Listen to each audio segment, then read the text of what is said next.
Olá, sejam todos muito bem-vindos a mais uma Live Paulus.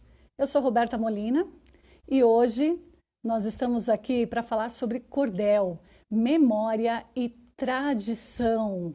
Quem vai conversar com a gente é Marco Aurélio. Marco Aurélio é um cordelista, autor da Paulus. Estou aqui esperando a chegada dele. Chegando Marco Aurélio. Enquanto isso, eu vou fixando no nosso comentário o tema da live de hoje. Muita gente chegando, sejam todos muito bem-vindos. Tá aí o nosso tema de hoje, Cordel, Memória e Tradição, com Marco Aurélio. Opa, deu um probleminha aqui, vamos lá. Cordel, memória e tradição. Estamos no aguardo do autor Marco Aurélio. Sejam todos muito bem-vindos. Vão entrando.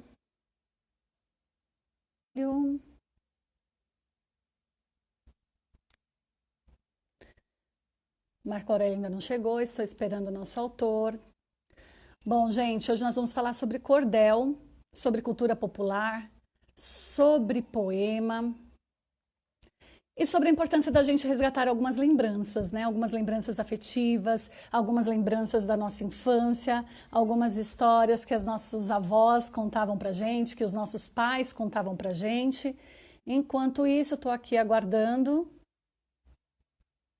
a chegada do nosso autor, Marco Aurélio.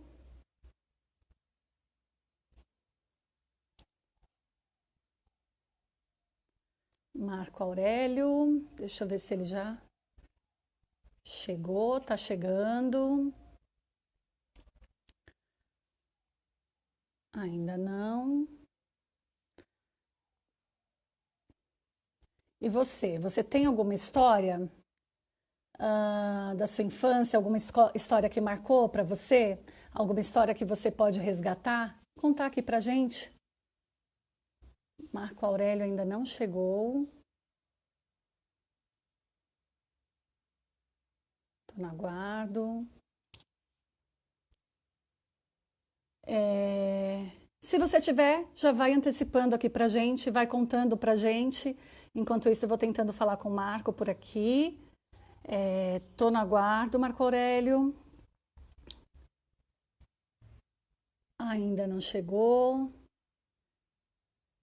Tem muita gente. Antônio. Marisa, seja bem-vinda.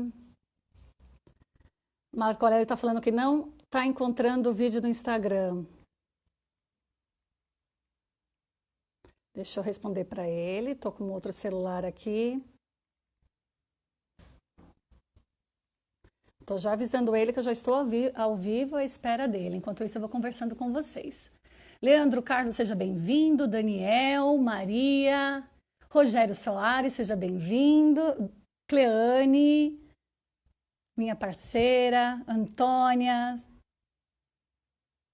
Sandra e Deise, sejam bem-vindas. Antônio, boa tarde. Muita gente chegando.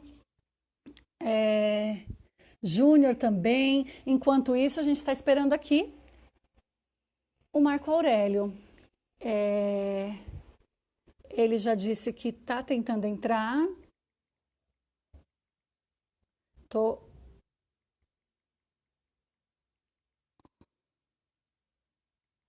conversando com ele por aqui. E no aguardo.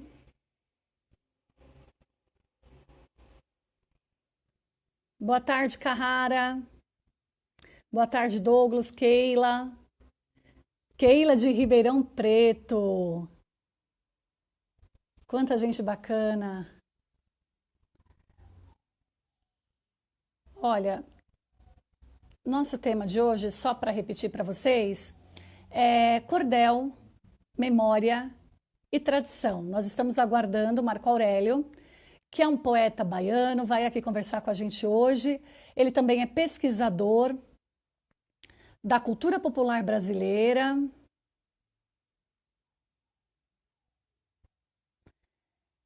É folclorista, autor de diversas obras da Paulus. Estou aqui no aguardo, já conversei com ele.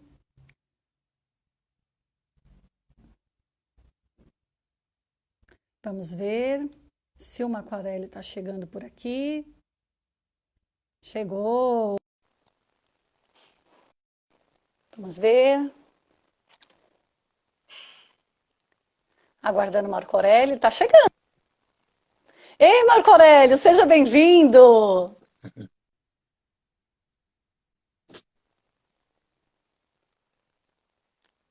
Tá me ouvindo? Marco Aurélio. Tá carregando aqui a imagem do Marco Aurélio. Enquanto isso, eu vou dando boas-vindas para quem está entrando. A Renata Ferreira, a Rosana. Opa, tá conseguindo me ouvir agora? Agora sim, tudo bem? Boa tarde. Boa tarde. Já apresentei o tema da live. Oh, que coisa boa. Aqui Tá demorou um dando, pouquinho, tá mas a dando, gente conseguiu. tá dando um pouquinho de eco, não sei se está muito alto o som. Tá voltando para mim. Ah, ok. Vamos ver se melhora. Deixa eu ver. Tudo bem? Deixa eu ver. Tudo bem, e você como está? Ah, que bom, tudo bem. Agora estou bem. Sim, agora até o eco já não tem mais, tá? Então eu estava explicando aqui para eles que hoje nós vamos falar sobre cordel, memória e tradição. Um tema que o próprio Marco Aurélio escolheu com tanto carinho para a gente hoje bater um papo, né? Então hoje nós vamos falar sobre a importância também da gente resgatar, né? Algumas lembranças, algumas histórias da infância, algumas histórias afetivas, e o Marco Aurélio vai nos ajudar em relação a isso. Então, só para relembrar a todos vocês, porque eu já falei aqui, Marco Aurélio é um talentoso poeta baiano, pesquisador da cultura popular brasileira, folclorista e autor de diversos livros da Paulus, que eu vou citar agora. A Canção do Tio Dito, Artes do Caipora em Cordel, A Lenda do Saci Pererê em Cordel, Contos Folclóricos Brasileiros, Traquinagens de João Grilo em cordel também, Literatura de Cordel e Contos e Lendas da Terra do Sol, esse foi o último, que tem a coautoria de Wilson Marques. Então, Marco Aurélio, seja bem-vindo. Esse é o mais recente trabalho. Seja bem-vindo, Marco Aurélio. Pela Paulus é mais recente. Obrigado, Roberta. Sim. Pela Paulus é mais recente e esse eu vim em muito boa companhia. O Wilson Marques é um escritor muito respeitado em São Luís e de certa forma, influenciado pelo que a gente fez com contos folclóricos brasileiros, ele foi a campo e recolheu muitas histórias. Então, surgiu dele a ideia de fazer esse projeto e eu fiquei muito feliz que ele tenha me chamado. E a gente acabou emendando, né? É até engraçado a gente falar a Terra do Sol, né? Já que tem gente que acha que o Nordeste, que é a Terra do Sol, fica no hemisfério norte, né? Enfim, mas a gente puxa ele para baixo de novo e a Terra do Sol de novo ganha ou não perde, né, o seu status. Inclusive, a gente fez um podcast, né, Marco Aurélio, sobre esse livro, onde você explica todo o processo de trabalho, o conteúdo dele. Esse podcast está no site da Paulus, né? Quem quiser ouvir, saber um pouco mais, se aprofundar sobre a obra, Marco Aurélio está lá explicando tudo, né, Marco? Com certeza. A Ania eu, da minha parceira na canção do Tio Dito, acabou de entrar, a Bárbara Catarina, grande contadora de histórias. Enfim, a gente está na melhor das companhias. O Contos e Lendas da Terra do Sol tem justamente esse nome porque, além dos contos, também traz algumas lendas. No caso da nossa região, tem uma lenda do Saci que é justamente um contraponto, né? Porque esse livro aqui, que é de 2009, eu nem sei que edição Uhum. é essa. Chegou em plena pandemia, eu levei 5 dias para abrir a caixa, mas o sacizinho, quando eu abri, pulou de dentro. Mas no Contos e Lendas da Terra do Sol, tem uma história do Saci, foi um aluno meu, quando eu fui professor de ensino fundamental na Bahia, na cidade de Igaporã. Ele me contou essa história que eu já conhecia, mas assim já estava adormecida, né, nos guardados da memória. E o Saci aqui é muito mais perverso. O Saci do nosso A Lenda do Saci é taquino, esse outro não. Esse aqui está levando o menino, e o menino que é travesso, ele está levando o menino para devorar o menino sentado num pilão. E aí, quando está no meio da mata, vai passando sob um arvoredo bem copado, no redemoinho, né, o Saci, o redemoinho ele não muda, não esquece, o menino se agarra aos galhos e desce.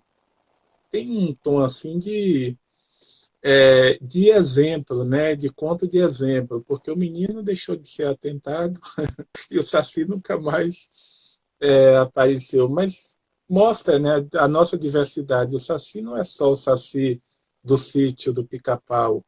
O Saci é ave, o Saci surge com uma perna só, surge só com a metade do corpo, enfim, surge no redemoinho. Ele é múltiplo, né? Tem muitas visões, sem contar o personagem, digamos assim, a divindade, a entidade primeva, né? O Iaci Iatei da mitologia guarani, que precede tudo isso e que acaba sendo a base, né, de todo o mito, o arcabouço de todo o mito. Então, bacana é isso. E nós temos outros contos também, outras lendas muito bacanas, e algumas até inéditas, né, ou pelo menos pouco conhecidas. Acho Uhum. que isso é que dá ao livro essa feição tão peculiar. Você sabe que essa questão do Saci, eu tenho uma curiosidade em relação, né? Porque você tem alguns livros, especialmente eu falando dos livros da Paulus, onde você traz algumas coletâneas de histórias, mas você dedicou uma obra inteira, né, ao Saci Pererê, né, em cordel. Então, por que escolher uma obra inteira, já que as outras obras você traz outras coletâneas, outras histórias, mas se dedicar, né, inteiramente ao Saci Pererê? Olha, na verdade, eu não pensava em fazer um livro exclusivo sobre o Saci. Quando eu levei a Hum. coletânea de contos na Paulus, foi até por intermédio da Nilda, né? Ela disse ao Jackson que eu tinha Ela está recolhido aqui, essas histórias. inclusive. Eu vi, Ela está aqui, inclusive. tá Um conosco. beijo, Nireuda. E eu me recordo que o Jackson, na cabeça dele, ele imaginava uma coletânea de contos do Cícero Romero, que foi o nosso grande coletor no século XIX. Eu disse a ele, eu Uhum. tenho uma coletânea de contos que eu ouvi da minha avó, da minha tia, do meu tio, de outras avós também, e recolhidos há 2, 3 anos, né? Foi 2005, 2004, 2005, e o nosso contato é, foi por volta de 2007, 2008, e ele acabou topando. E nessa reunião ele disse, olha, eu tô afim de Saci, o Jackson de Infanto Juvenil, na época. Acho que muita gente vai se recordar, né? Antes do Alexandre, do Frei. E foi bacana porque ele falou, olha, e não precisa ser em cordel. Eu falei, mas eu quero que seja em cordel, porque até então não publiquei nada em cordel com vocês. A gente tem a necessidade de que o cordel também chegue ao infanto juvenil. E que um personagem que é tão múltiplo, né, como a gente disse, chegue por meio do cordel. E também eu estava pensando em contar uma história que até então ou não se contou, foi pouco conhecida.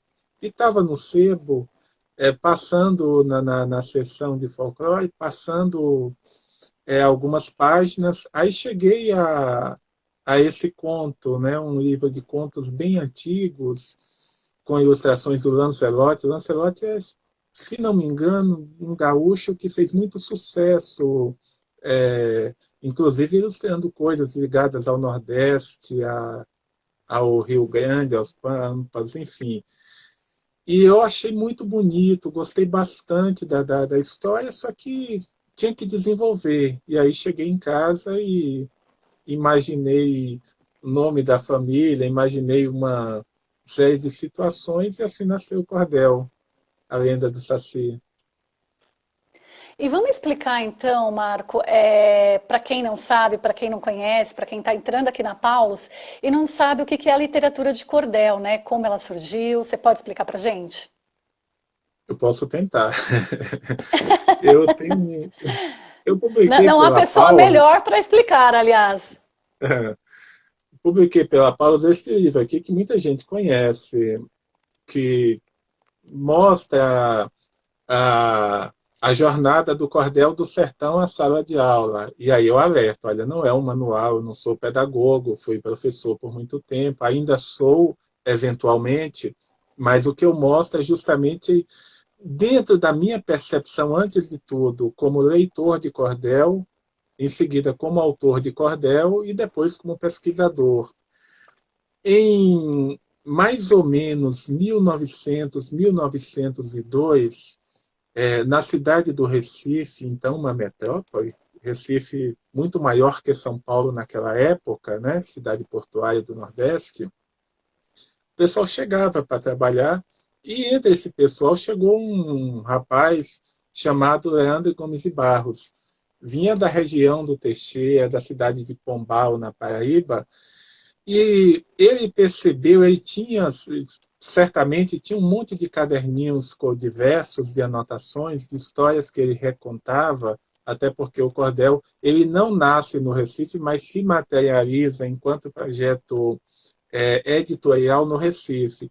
Então ele percebe que as gráficas que os jornais estavam descartando, aquelas antigas máquinas que o pessoal chamava de catacata, os vinótipos, e ele compra um daqueles prelos rejeitados, né, por um jornal, possivelmente o Jornal do Comércio, e a partir daí ele começa a fazer os folhetos, a publicar os folhetos, as histórias do sertão e outras vindas, principalmente via Portugal, não de Portugal, mas via Portugal, como a história de Carlos Magno e os 12 Pares de França, que vem da Canção de Rolando, né, uma epopeia do século XII, antiquíssima, né, talvez o livro que abre realmente as portas, né, da poesia na França. Também a Imperatriz Porcina, que ele transforma no Cordel Sofrimentos de Alzira, e as coisas do sertão, o Boi Misterioso, a peleja de Manuel Riachão com o diabo, história de um cantador repentista que um dia encontra um outro cantador, que é, na verdade, o diabo, com quem ele vai duelar. É similar à lenda do Robert Johnson, né, nos Estados Unidos, né, o grande mestre do blues, grande artista, que foi tão cedo. Então, Leandro ele começa a publicar e outros poetas começam a surgir, ou seja, então o cordel circulava na voz do povo e quando alguém percebeu que tinha uma pessoa publicando, um editor, acho que ele não se dava a si mesmo esse título, mas um editor, e aí começa realmente o cordel enquanto um produto de massa. E ele se aproveitava na época, tinha uma estrada de ferro que ligava o Recife ao interior, que se chamava Great Western, e os ingleses é que estavam por trás. E ele, muito nacionalista, gostava dos ingleses.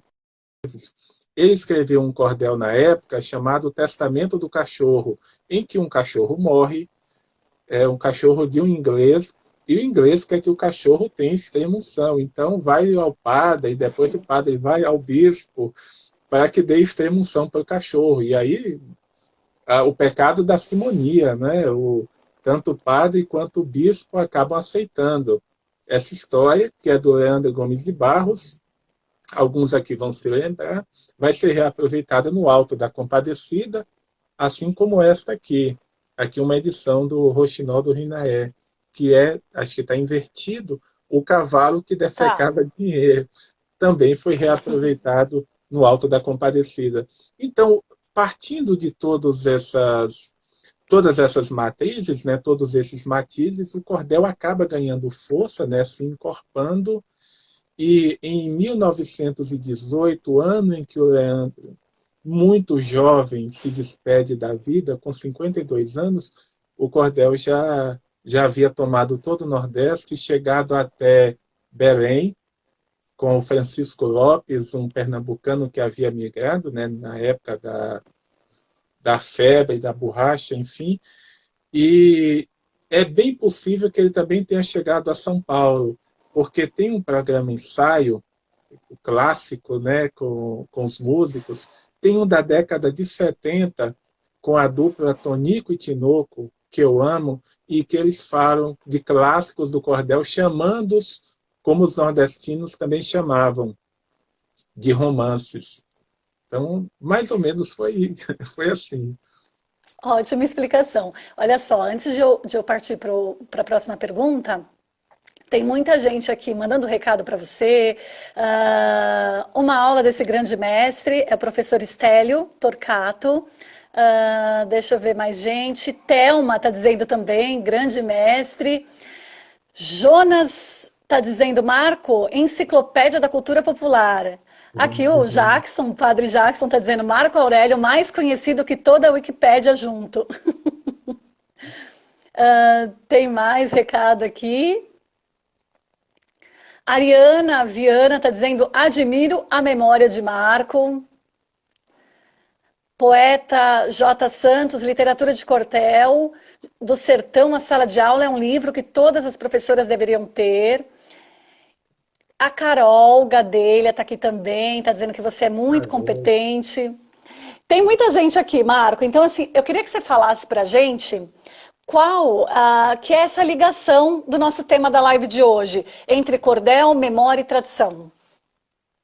Eu vou voltar um pouquinho, então, na Ponta da Serra, onde eu nasci, Sertão Baiano, e foi lá que eu conheci o cordel, mas não conhecia com esse nome. Até então, ninguém falava cordel, até que nos cordéis de uma editora aqui de São Paulo começou a surgir a tarjinha, né, literatura de cordel. E tinha uma explicação que veio de Portugal, uma explicação até bem pouco embasada, mas para mim, minha avó chamava de história, né? Chamava de romance, e ela A Dona contava da Luzia.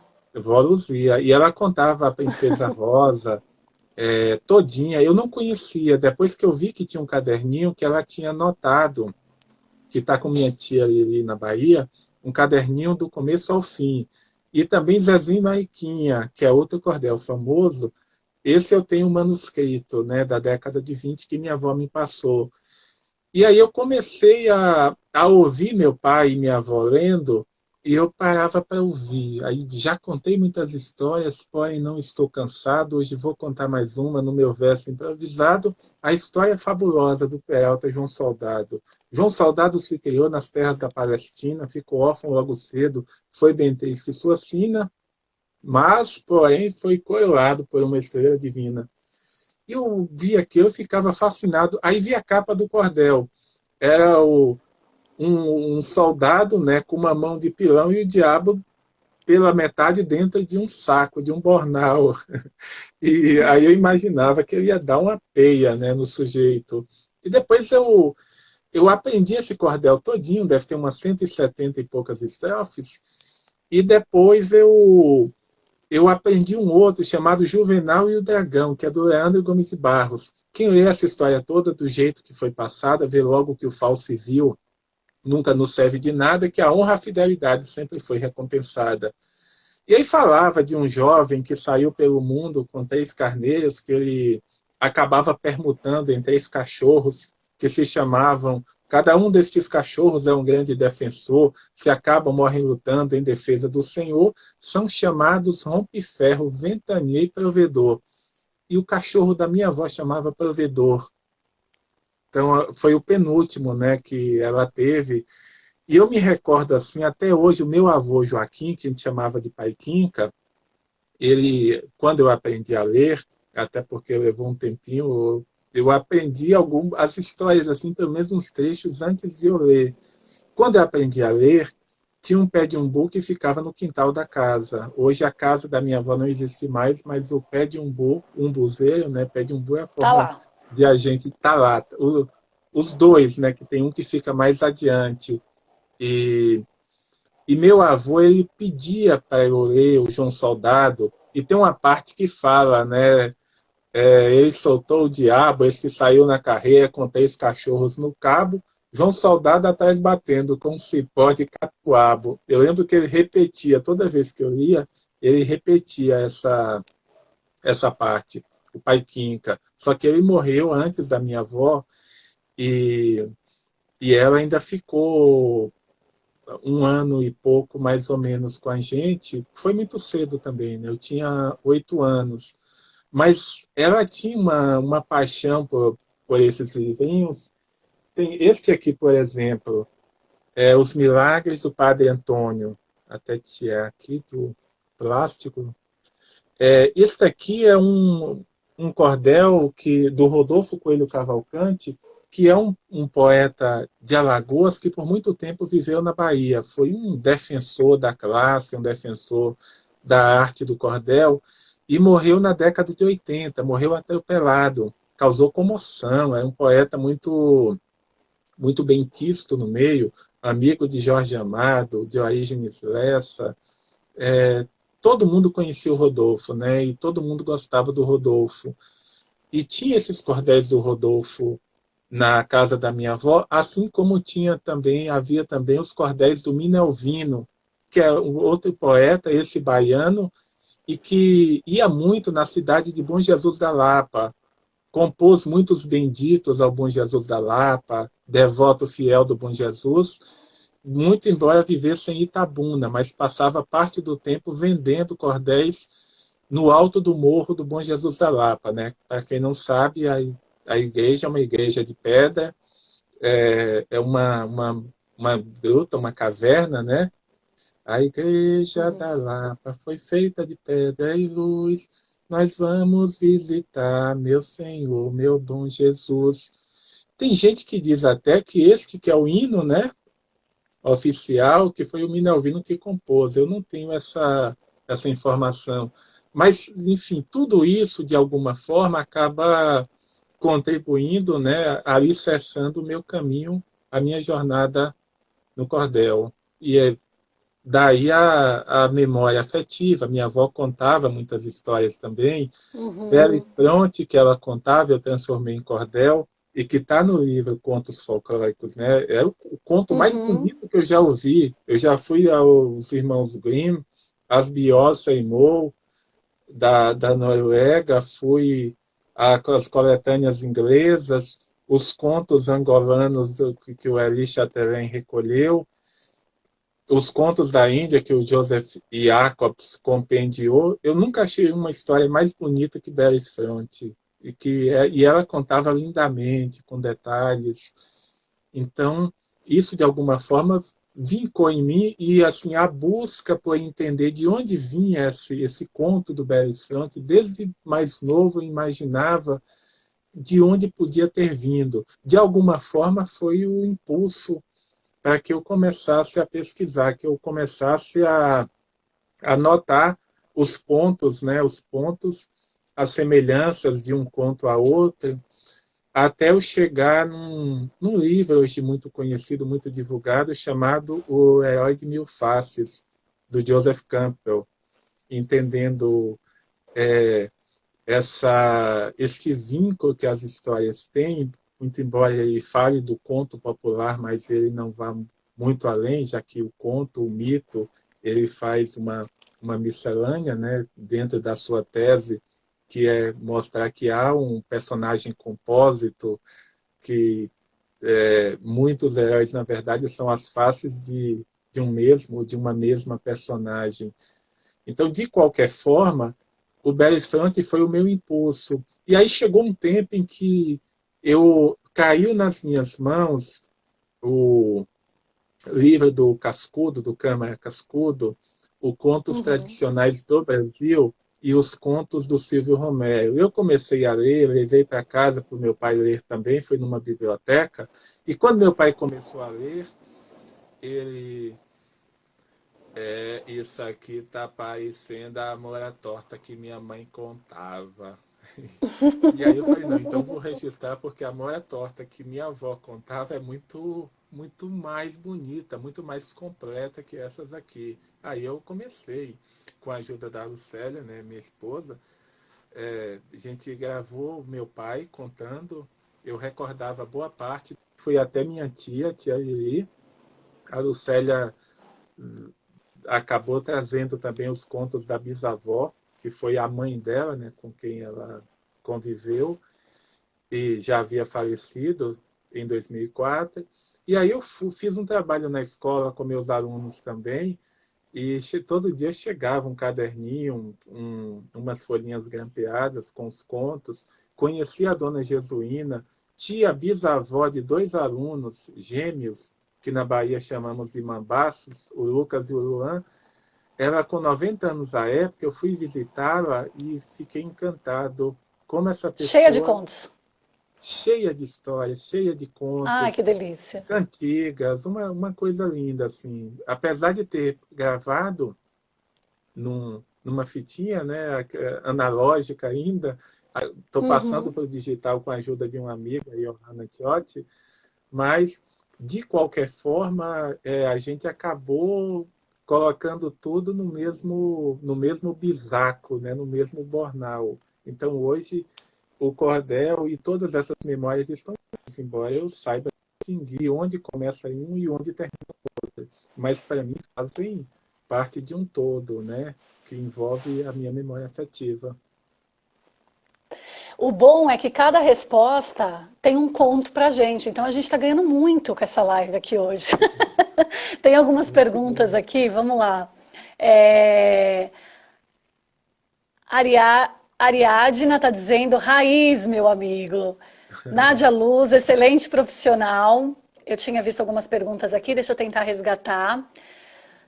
A Margot está dizendo parabéns a Paulos pela iniciativa. Marco Aurélio é excelente poeta e pesquisador. A Miriam está falando, a gente não cansa nunca de ouvir as histórias de Marco. Eu tinha visto algumas perguntas, vamos lá, peraí, deixa eu tentar resgatar. Tem muita gente comentando, eu estou passando aqui, gente, para tentar priorizar as perguntas. Enquanto isso...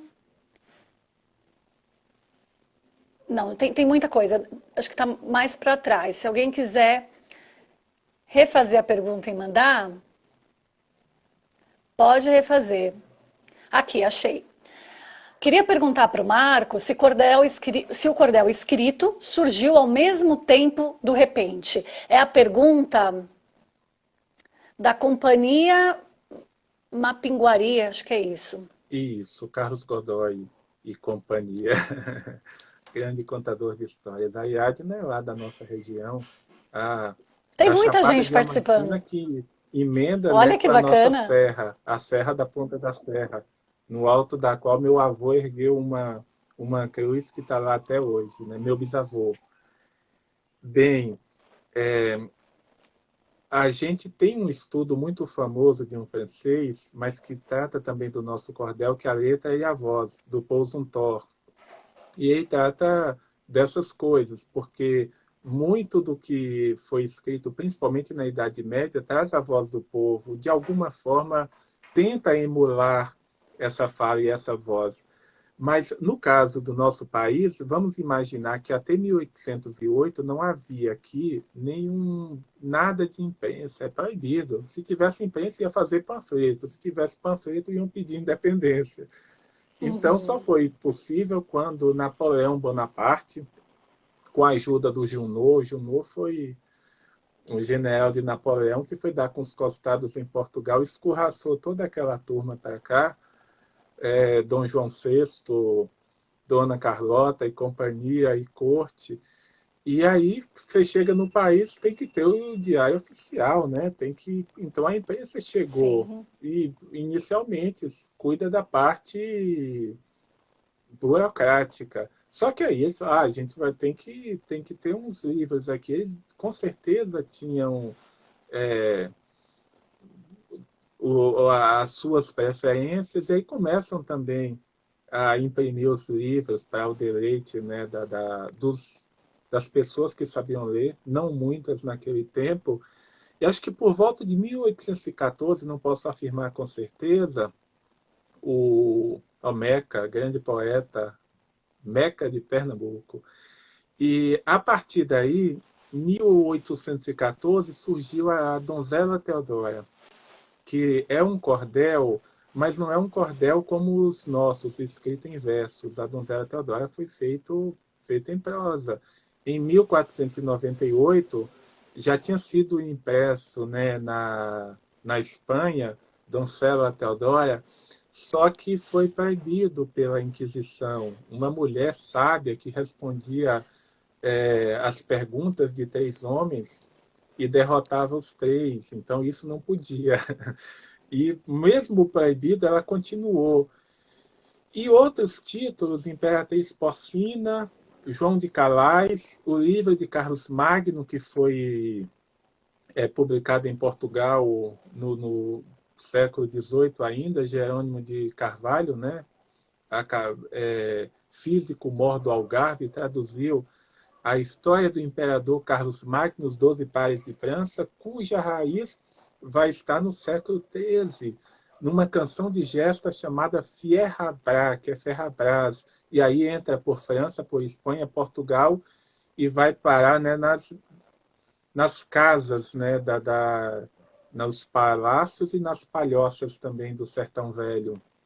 E a partir daí, Machado de Assis vai citar esses cordéis portugueses, Silvio Romero também vai citar, que eles chamam de livros do povo, que também Uhum. circulavam, só que até então, a maior parte deles escrito em prosa, ainda não em verso. Parece-me que havia uma versão portuguesa em versos do Roberto do Diabo, que é uma lenda da Normandia e que se tornou muito conhecida porque se tornou tema de ópera, enfim, e que acabou vindo Uhum. para o cordel.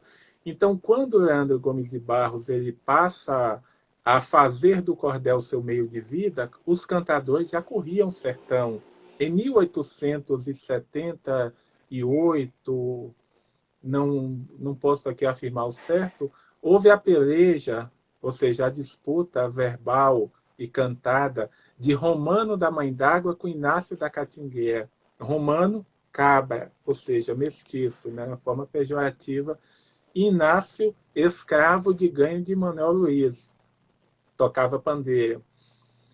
E Uhum. dizem que essa peleja, o Cascudo diz isso, durou 8 dias. Leandro, muito tempo depois, vai fazer uma versão. E Silvino Pirauá, discípulo de Romano, também vai fazer uma versão.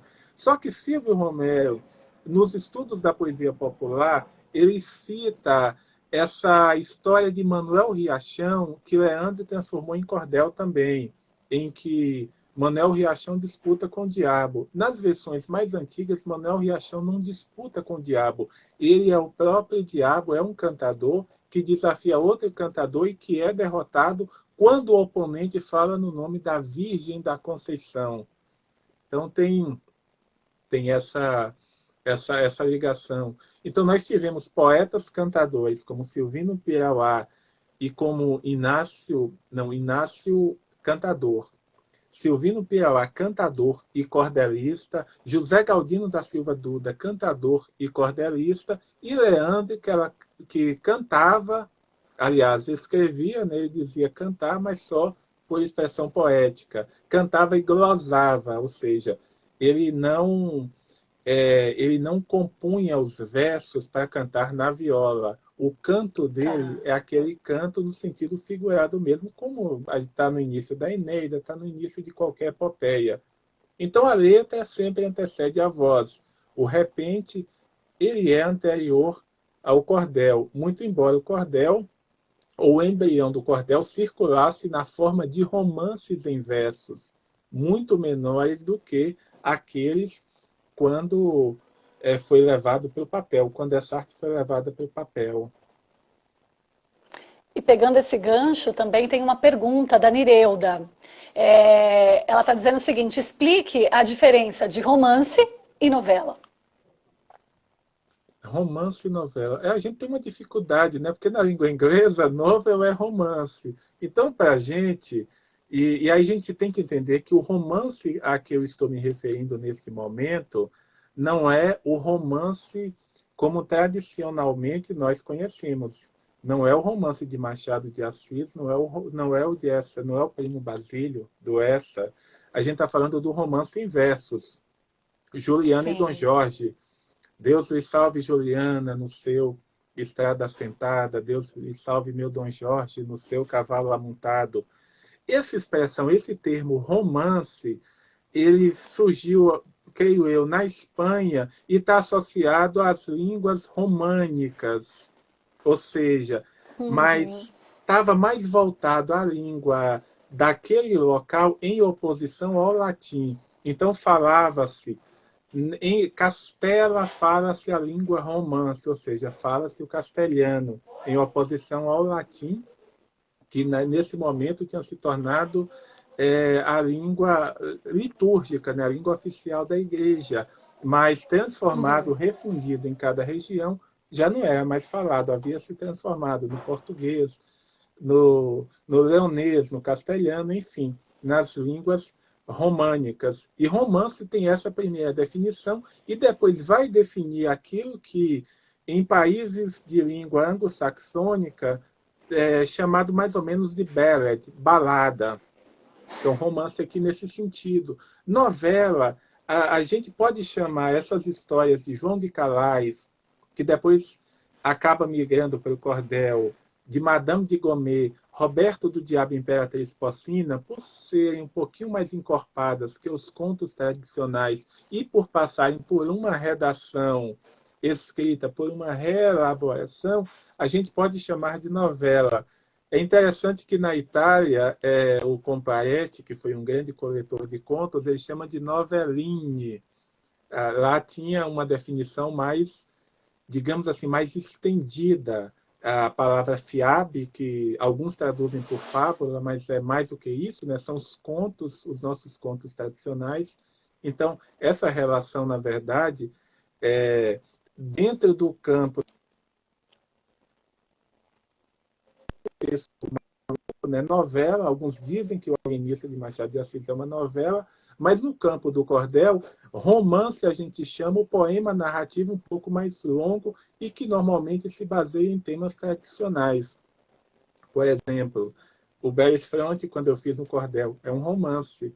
Tem toda essa pegada dos antigos romances de cordel. Tem uma outra pergunta aqui, bem interessante também, Marco. Paraiboca.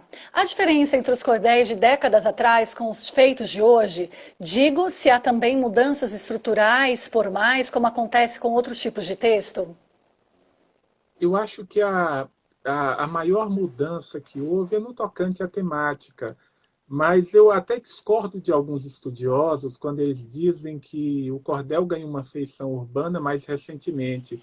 Se a gente imaginar que Leandro Gomes de Barros, no início do século XX, saiu do sertão, migrou até o Recife e também tratou de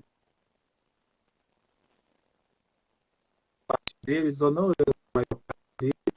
porque não sendo histórias atemporais como as outras que ele escreveu, acabaram ficando restritas àquela época. Então, essa mudança ela é paulatina e eu acho que cada poeta, ao longo do tempo, ele vai se aproximando, Marco, eu acho que deu uma falha na sua fala. principalmente, é a Deixa eu presença ver. Marco, maciça, aí sim, de mulheres escrevendo cordel. Essa foi a grande mudança em termos de participação, de inclusão. A mulher é personagem do cordel desde sempre. Muitos Donzela Teodora, A Força do Amor, Coco Verde e Melancia, protagonistas femininas, Sofrimentos de Alzira e todos mais, calcados nas tradições mais antigas, né, da contística popular. Mas a mulher se torna protagonista e começa a contar a sua história com uma visão de dentro, né? Eu acho que formalmente uma cestilha no tempo de Leandro é a mesma cestilha de hoje. É a cestilha sete-silábica, normalmente no esquema chá, chá, chá, em que A indicam os versos que rimam.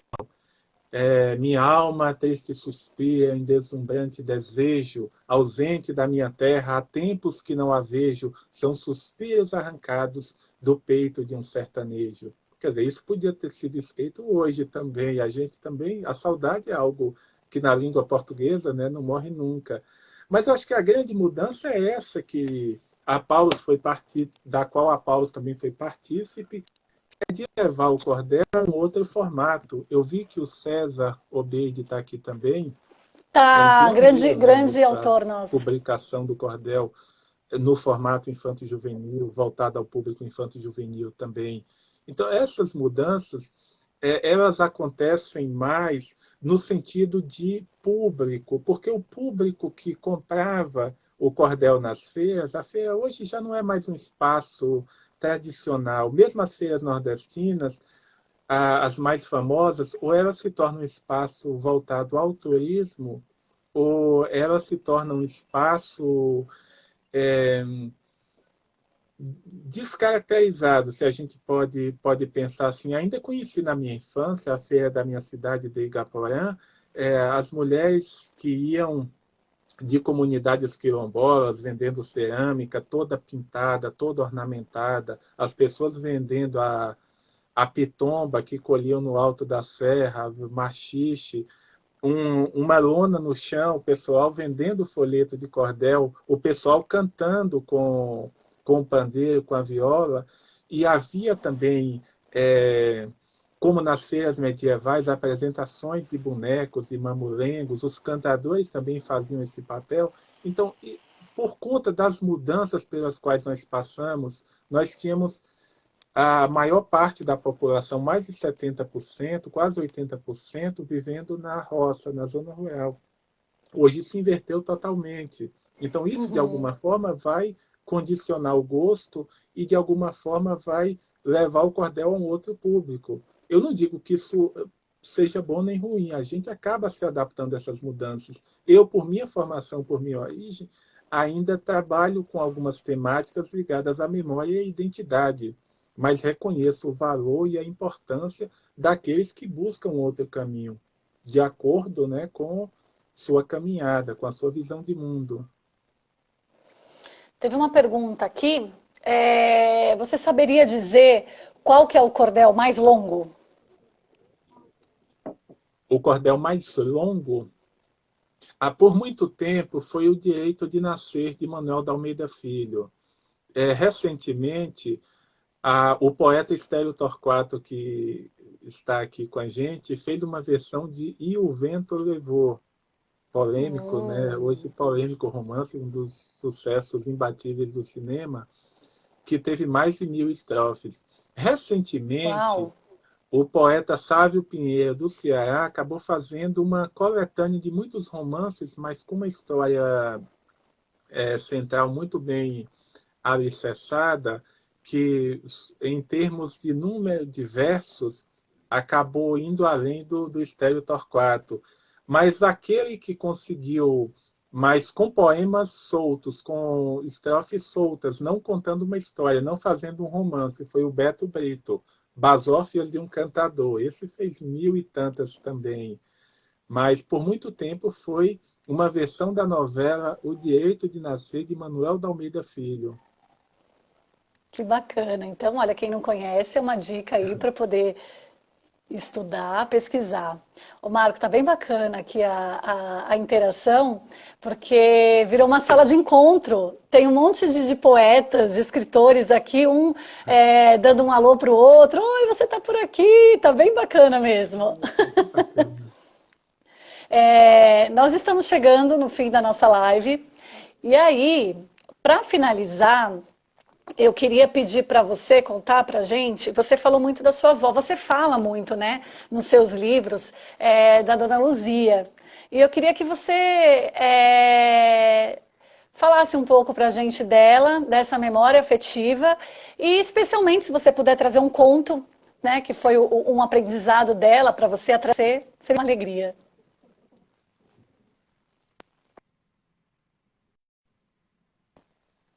Tá me ouvindo, Marco? Alô? Oi, eu te ouvi. Marco? A gente vai ter que fazer um outro encontro, que eu vi que o César aqui pediu também que falasse a Travou. respeito do Marco, quadro deixa eu ver se ele adolescente, retorna. que é um tema mais complexo, né, que Marco? tem que ser mais destrinchado, embora a gente é, Marco? Marco Aurélio? Caiu, gente, mas ele vai voltar. Peraí. Vamos convidá-lo novamente. Ele entrando aqui, a gente já retoma essa última pergunta. Deixa eu convidá-lo novamente. Alguém perguntou se essa live vai ser. Essa live ela é gravada, tá? Vocês vão poder, então, tá assistindo tanto pelo IGTV, como também pelo Facebook e YouTube, tá? Marco, vamos ver. Já chamei novamente, estou no aguardo. Adicionar. Tá chegando, gente. Tá chegando. Tem gente pedindo aqui, mais uma live com o Marco Paulos, por favor. Seria uma ótima, né? Eu tô tentando colocar ele, mas eu não tô conseguindo, gente. Eu não tô conseguindo. Eu não tô conseguindo. Tem alguém dizendo aqui que a internet está muito lenta, chovendo muito. Oi Marco, você tá aí, mas eu não tô conseguindo trazer você para a live novamente. Uma pena. Vou tentar mais uma vez, vamos lá. Ele tá por aqui. Mas eu não tô conseguindo. Mas de qualquer forma, gente, o conteúdo até aqui foi maravilhoso, foi muito bom. O conteúdo até aqui foi muito bom. Infelizmente a gente teve esse problema técnico, né? Ao vivo é assim mesmo, acontece. Mas nós tivemos uma aula aqui do Marco Aurélio. Marco Aurélio está aqui com a gente, está aqui no chat, mas não está conseguindo entrar novamente. Ele que é um poeta baiano, pesquisador da cultura popular brasileira, folclorista, autor de diversos livros da Paulus, aqui ele citou alguns. Por exemplo, nós falamos sobre contos folclóricos brasileiros, a lenda do Saci Pererê, também falamos muito sobre contos e lendas da Terra do Sol, né, que tem a coautoria de Wilson Marques. Marco, muito obrigada pela sua participação, obrigada a todos vocês por estarem aqui com a gente, foi ótimo, foi incrível, foi mesmo, César Obeide está aqui dizendo, a participação de vocês, a interação de vocês um com o outro foi um momento rico para todos nós, né, muito obrigada pela participação de todos. Lembrando que os livros da Paulus hoje, especialmente os livros do Marco, né, você encontra com 20% de desconto em paulus.com.br, tá bom? Então, utilize o cupom LIVEPAULUS. Utilizando o cupom LIVEPAULUS, você consegue adquirir os livros do Marco Aurélio com 20% de desconto, entre outros livros da Paulus também, tá? Tá todo mundo aqui pedindo outra live com o Marco Aurélio, eu acho justo a gente levar isso aí para nossa coordenação. Um grande abraço para todos vocês, gente. Obrigada pela presença e pela participação de vocês, tá? Um abraço e até a próxima. Amanhã nós temos live e vamos falar sobre Santo Antônio. Um abraço e até a próxima.